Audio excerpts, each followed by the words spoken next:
Presiden Prabowo Subianto diagendakan menggelar ratas IKN dengan sejumlah menteri dan kepala otorita IKN.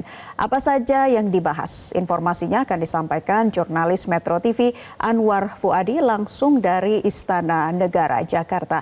Adi, apakah Anda mendapatkan informasi apa saja yang dibahas dalam rapat terbatas IKN sore ini? Ya, Naila, memang dijadwalkan pada pukul 16 waktu Indonesia Barat, Presiden Prabowo Subianto memanggil sejumlah pihak ini membahas terkait dengan Ibu Kota Nusantara atau IKN. Tadi kami sudah melihat kedatangan dari Kepala Otorita IKN, yaitunya Basuki Hadimuljono, lalu tadi juga dari Kementerian PU, baik itu Menteri PU dan juga Wamen PU juga sudah hadir, dan nantinya dalam rapat terbatas ini juga akan hadir Menko Infrastruktur dan juga Pembangunan Kewilayahan, yaitu Agus Harimurti Yudhoyono. Pada intinya adalah membahas terkait dengan Ibu Kota Nusantara. Nah, apa poin-poin yang akan dibahas? Tentu kita akan menunggu keterangan begitu dari para menteri yang hadir dalam rapat di Istana setelah rapat berlangsung dengan Presiden Prabowo Subianto. Tapi kalau kita melihat isu itu terkait dengan Ibu Kota Nusantara dalam beberapa hari terakhir ini ada yang berkaitan dengan pemotongan anggaran Ibu Kota Nusantara atau IKN. Kita tahu pada anggaran belanja lembaga pada tahun anggaran 2025 ada pemotongan sebesar 4,81 triliun rupiah dari total pagu anggaran di tahun 2025 yang awalnya dialokasikan untuk IKN yaitu 6,39 triliun rupiah. Dan kita tahu ini pemotongannya sangat signifikan, bahkan mencapai 70%. Dan tentunya pemotongan dari anggaran OIKN atau anggaran untuk pembangunan IKN ini akan berpengaruh terhadap beberapa hal atau banyak hal.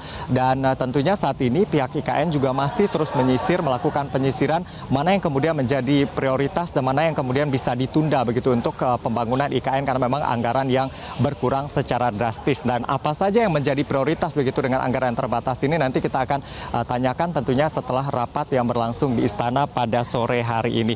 Dan sebenarnya kalau kita melihat untuk pemotongan anggaran sendiri ini secara garis besar tidak hanya pemotongan anggaran untuk IKN, namun juga untuk pemotongan anggaran infrastruktur. Selain IKN, ini juga ada pemotongan anggaran dari Kementerian PU, yang mana ini pemotongannya sebesar 81,38 triliun rupiah atau sekitar 70% dari pagu anggaran awal, yaitu 110,95 triliun rupiah.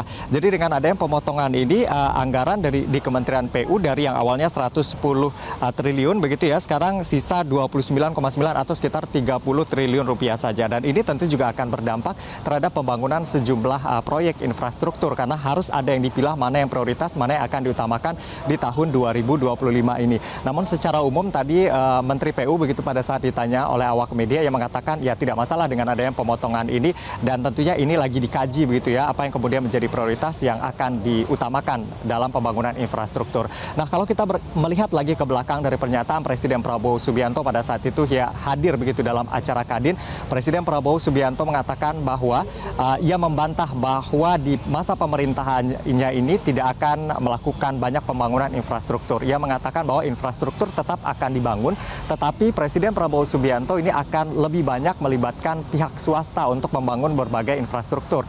Dan peluang swasta ini dibuka lebar begitu ya oleh Presiden Prabowo Subianto, sehingga mereka juga bisa mengelola pembangunan infrastruktur ini secara profesional, karena kita tahu Presiden Prabowo Subianto juga punya prioritas begitu dalam program kerjanya selama 5 tahun ke depan, terutama yang berkaitan dengan makanan bergizi gratis, swasembada dan lain sebagainya, sehingga alokasi anggaran ini dimaksimalkan begitu untuk program-program yang menjadi prioritas Presiden Prabowo Subianto. Salah satunya adalah makan bergizi gratis. Dan tadi pagi Presiden Prabowo Subianto seperti yang sudah kita informasikan ini juga meninjau begitu pelaksanaan makan bergizi gratis di sejumlah sekolah di kawasan Rawamangun, termasuk juga ada peninjauan ke dapur makan bergizi gratis yang pada intinya Presiden Prabowo Subianto ingin memastikan proses dari awal begitu menyiapkan makanan sampai kemudian disajikan kepada para siswa atau para pelajar yang menjadi sasaran dari makan bergizi gratis ini. Sebelumnya kita tahu pada saat kick off ini Presiden Prabowo Subianto pada 6 Januari ini tidak meninjau langsung kick off makanan bergizi gratis, namun Presiden berjanji akan melakukan sidak. Nah, kali ini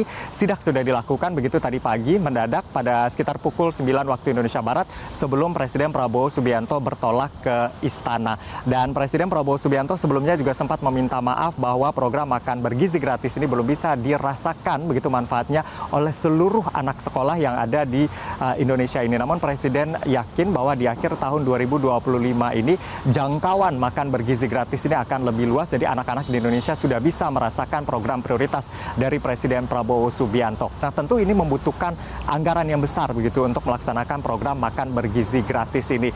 Dan saat ini Presiden Prabowo Subianto juga menggalakkan efisiensi anggaran dengan adanya pemotongan-pemotongan di berbagai bidang, terutama anggaran perjalanan, anggaran ATK, dan banyak hal begitu di beberapa kementerian yang terus disisir begitu ya, karena penghematannya ini sekitar 300 triliun rupiah untuk kemudian dimaksimalkan bagi program-program prioritas dari Presiden Prabowo Subianto. Kita akan tunggu hasil ratas kali ini, baik itu terkait dengan IKN ataupun ratas-ratas lain, karena memang agenda pada hari ini cukup padat. Naila, untuk sementara demikian, kembali ke studio. Anwar Fuadi melaporkan dari Istana Negara Jakarta. Selamat bertugas kembali. Jelajahi cara baru mendapatkan informasi. Download Metro TV Extend sekarang.